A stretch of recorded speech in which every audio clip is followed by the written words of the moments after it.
the opposition. He is in love with the sound of his own voice and his own attacks, but he doesn't actually check the facts.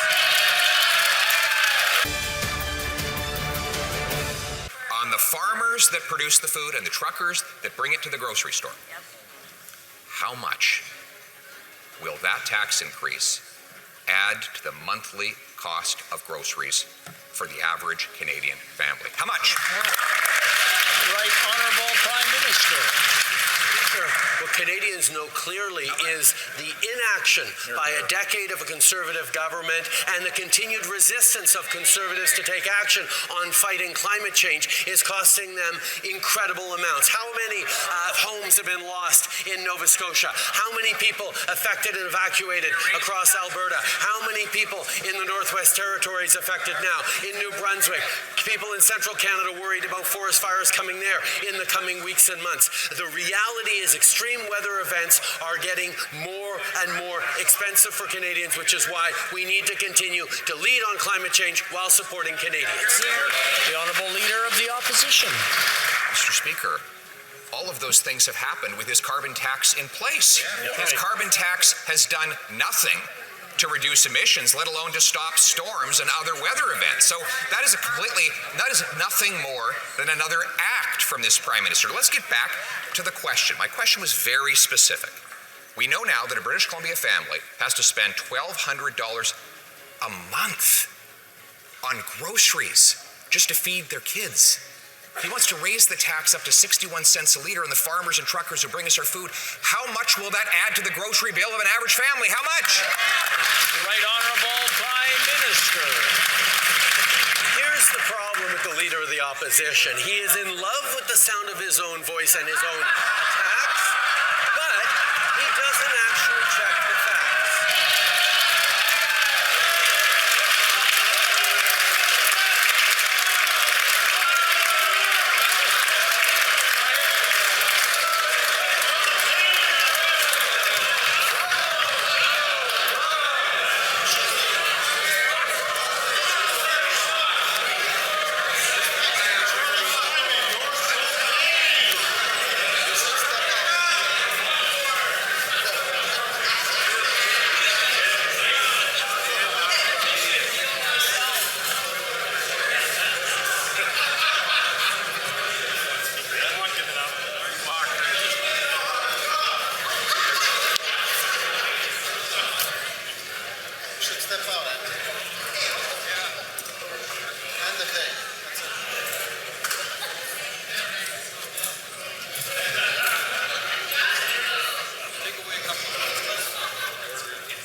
The Right Honourable Prime Minister from the top, please. Mr. Speaker, here's the issue with the Leader of the Opposition, who's so in love with the sound of his own voice that he doesn't actually check the facts. Mr. Speaker, he's talking about our price on pollution when the reality is BC has its own price on pollution. The federal backstop doesn't even apply in BC. He is mixing everything for political arguments, for partisan attacks to try and scare Canadians, and to cover for the fact that he has no plan to fight climate change and therefore has no plan for the future of the Canadian economy.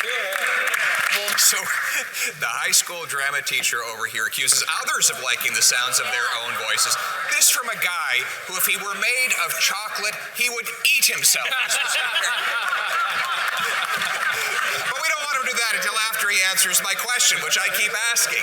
It's about the cost of groceries in BC and everywhere else. Now, he's right. The NDP has already put in a carbon tax there, but he wants to force them to increase it by almost 40 cents to 61 cents a litre, a federally imposed tax by the costly coalition of the Liberals and NDP. How much will it add to the cost of groceries for the average family? How much?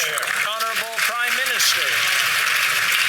Yes, Mr. Speaker, I was a high school teacher before getting into politics, and I'm having a little trouble remembering what exactly the job that the Leader of the Opposition had before getting into politics.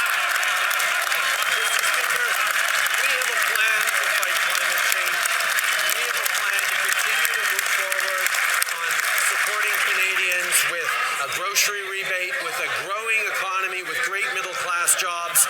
We're delivering health coast to coast to coast, delivering dental care that has helped 300,000 kids access dental care over the past number of months, including 1,100 in his own riding. Mr. Speaker, we will continue to be there for Canadians. Honourable Leader of the Opposition. Yes, and he left right in the middle of the semester, and I'm having trouble remembering why. Now, Mr. Speaker.